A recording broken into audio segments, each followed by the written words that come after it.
তাহলে পূর্বপদ নয়, পরপদ নয়, তৃতীয় পদের যখন প্রাধান্য পায় তখন তাকে বলি আমরা বহুব্রীহি সমাস। তো বহুব্রীহি সমাসের প্রকারভেদ নিয়ে আলোচনা করব।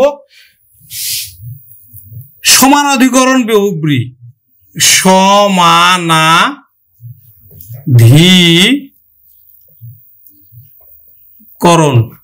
সমানাধিকরণ বহুব্রীহি সমাস যে সমাসে পূর্বপদ হচ্ছে বিশেষণ আর হচ্ছে পরপদ বিশেষ্য, তাকে বলবো আমরা সমানাধিকরণ বহুব্রীহি সমাস। যেমন দেখো নীলকণ্ঠ, নীলকণ্ঠ।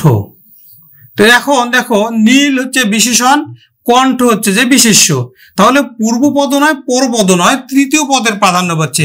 অর্থাৎ এখানে কিন্তু শিবকে বোঝানো হচ্ছে। কাকে বোঝানো হচ্ছে? শিবকে বোঝানো হচ্ছে। তখন তাকে বলবো আমরা বহুব্রীহি সমাস। আর এটা সমানাধিকরণ কেন বলবো? যে পূর্বপদ বিশেষণ, পরের পদ বিশেষ্য। আর এটা ব্যাস বাক্য আমরা করব নীলকণ্ঠ যার,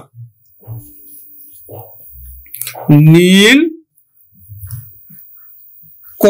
যার, নীলকণ্ঠ। ব্যাধিকরণ বহুব্রীহি,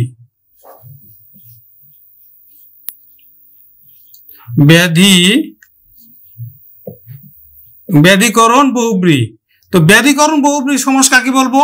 যে পূর্বপদ বিশেষ্য এবং পরপদও যদি বিশেষ্য হয় তখন তাকে বলবো আমরা ব্যাধিকরণ বহুব্রীহি সমাস। যেমন দেখো বিনা পানি, বিনা পানি,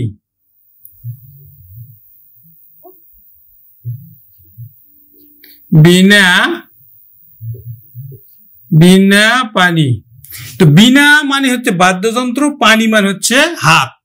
এই পূর্বপদ এবং পরপদের কোনটির অর্থের প্রাধান্য না বুঝে এখানে বোঝানো হচ্ছে কিন্তু সরস্বতীকে। কাকে বোঝানো হচ্ছে? সরস্বতীকে বোঝানো হচ্ছে। এখন এটা যদি আমরা ব্যাস বাক্য করি তাহলে বিনা পানিতে যার, বিনা পানিতে যার, বিনা পানি। 3 নম্বর হলো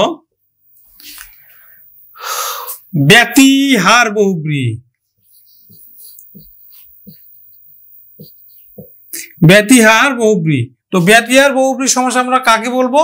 যে ক্রিয়ার পারস্পরিকতা অর্থে যে সমাস হয় তাকে বলবো আমরা ব্যতিহার বহুব্রীহি সমাস। যেমন দেখো বকাবকি, বকাবকি, কোলাকুলি, কোলাকুলি। তাহলে বকাবকি আমরা ব্যাস বাক্য করব কি? বকে বকে যে শাসন, বকে বকে যে শাসন, বকাবকি। কোলে কোলে যে মিলন, কোলে কোলে যে মিলন,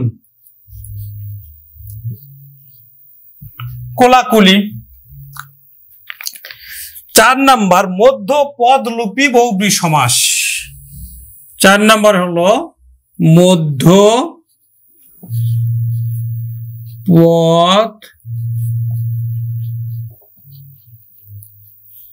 মধ্যপদলোপী বহুব্রীহি সমাস। তো মধ্যপদের যখন লোপ পায় বা অন্তপদের যখন লোপ পায় তখন তাকে বলবো আমরা মধ্যপদলোপী বহুব্রীহি সমাস। যেমন দেখো বউ ভাত, বউ ভাত। তার বউ ভাতের ব্যাস বাক্য আমরা কি করব? যে বউয়ের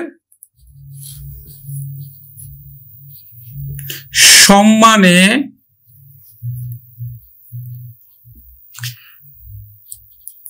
ভাত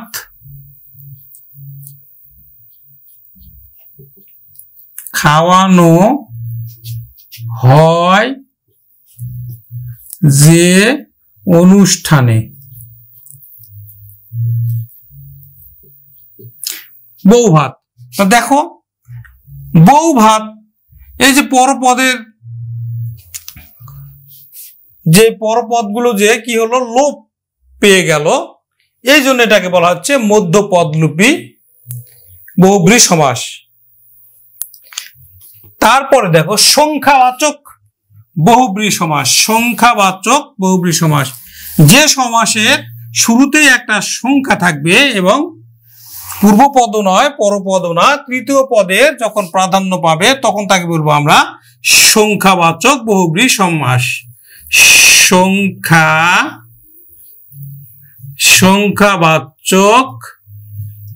সংখ্যাবাচক বহুব্রী সমাস। যেমন দেখো শতমূলী, শতমূলী, শতও নয় মূলীও নয়, একটা গাছের নাম কিন্তু শতমূলী। শতমূল যার, শতমূল যার, শতমূলী। 6 নাম্বার নয় বহুব্রী, আগে অলুক বহুব্রী লিখি, অলুক বহুব্রী। তাহলে অলুক বহুব্রী সমাস আমরা কাকে বলবো, যে বহুব্রী সমাসের বিভক্তির লোপ না পেয়ে যে সমাস হয় সেটাকে বলবো আমরা অলুক বহুব্রী সমাস, অর্থাৎ লোপ পায় না, কোনো বিভক্তি লোপ পায় না, তখনই তাকে বলবো আমরা অলুক বহুব্রী সমাস বা অলোপ বহুব্রী সমাস। যেমন মুখে মধু, মুখে মধু, মুখে মধু। কানে খাটো,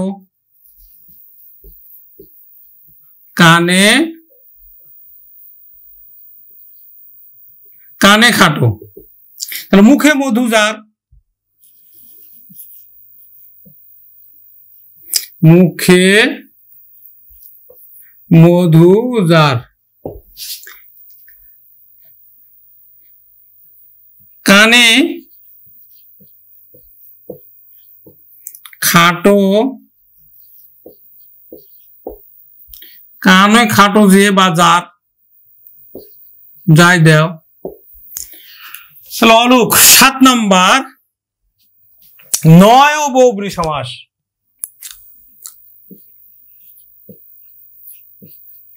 নয় বহুব্রী,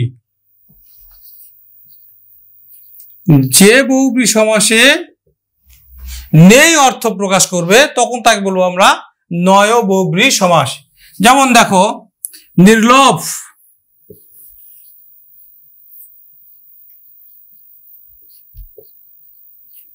নির্লোভ। নেই লোভ যার, নেই লোভ যার, নির্লোভ। 8 নম্বর প্রত্যয়ান্ত বহুব্রী সমাস। প্রত্যয়ান্ত বহুব্রী,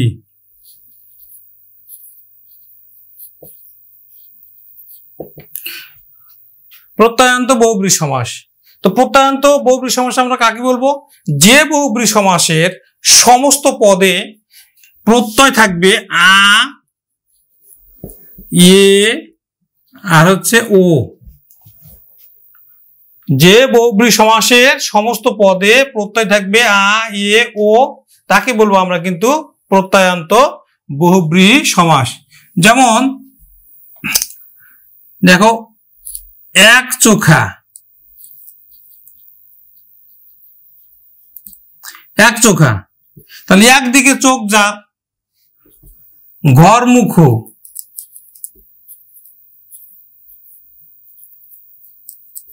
ঘরের দিকে মুখ যার, এক চোখা, একদিকে চোখ যার, একদিকে চোখ যার, এক চোখা। ঘরের দিকে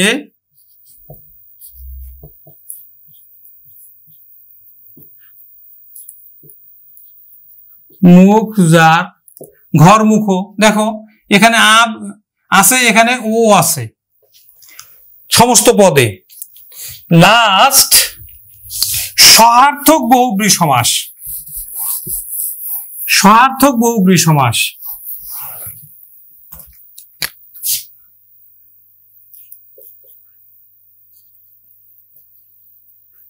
সহার্থক বহুব্রীহি।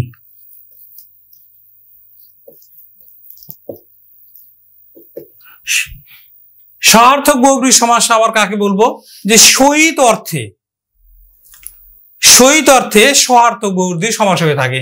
সহিত অর্থে কি রকম? যেমন দেখো ফল, আমি লিখলাম ফল, তার সাথে এখন দেখো দন্ত স দিয়ে দিলাম, তাহলে হয়ে গেল কিন্তু সফল। এই যে সহিত অর্থে ব্যবহৃত হচ্ছে। ফলের সহিত বর্তমান,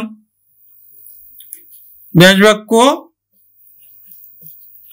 ফলের সহিত বর্তমান, সগোত্র,